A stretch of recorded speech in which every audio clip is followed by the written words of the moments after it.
કૌશિકભાઈ,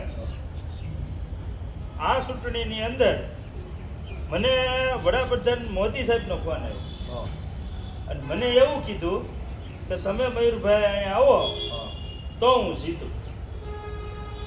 એટલે મેં મોદી સાહેબને એમ કીધું કે હું આવું તો ખરા, પણ મને પ્લેન લઈને લેવા આવે ને તો, નકર હું ન આવું.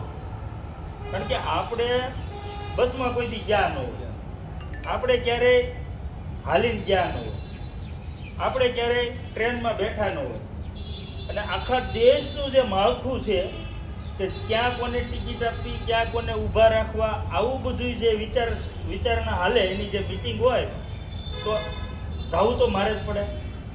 હું ન જાઉં ત્યાં સુધી મોદી સાહેબ કોને ટિકિટ આપવી એ પોતે નક્કી ન કરી શકે, એટલે ટિકિટ ફાળવણી માટે મારે જવું પડે. પણ એમ નહીં, એ પ્લેન તો મોકલશે, હા, એને મૂકશું ક્યાં આપણે? ઈ તો આ ગમે ત્યાં ઉતારી દે, ઈ કોઈ સવાલ નથી. હેલિકોપ્ટર અહીંયાથી આવે એટલે ઈ તો હું એમાં બેસી જાઉં અને હું સીધો વયો જાઉં. પણ મોદી સાહેબે મને એમ કીધું કે ભાઈ તું આવ, તમે આવો. ઓ માય ગોડ, તમે? હા, અને હું ગયો. તમે આવો લે. હા બળ, પાછો હું ગયો અને ટિકિટનું મેં ફાળવણી કરી.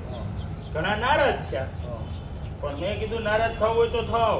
આમ આમ આમ ઉચ્ચા અવાજે હું બોલી ગયો અને ચોખ્ખા અવાજમાં હું બોલી ગયો કે તમારે જે કરવું એ કરો, ટિકિટ આ ભાઈને જ મળશે, તમને નહીં મળે.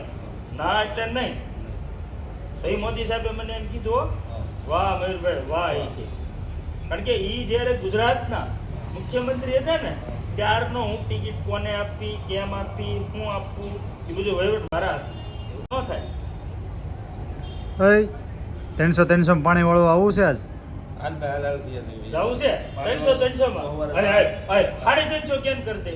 350 કરી દેવો ભાઈ, 350 રૂપિયા. 300 માં આવું હોય તો બોલો ભાઈ. 350 નહીં. 350 ગયા જોઈએ તો હવારે દૂધનું સાનું તો થાય. 300 દે, ઉભો રહે ઘડી.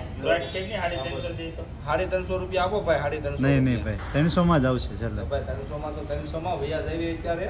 બરોબર છે. હા તો તાર ઘરે શાખાંડ પીડ્યા? શાખાંડ નથી, દૂધના કરવાના છે. એમ નહીં, તારી પાસે દૂધ પીડ્યું શાખાંડ? મારી પાસે શાખાંડ પીડા જ પીડે ભાઈ.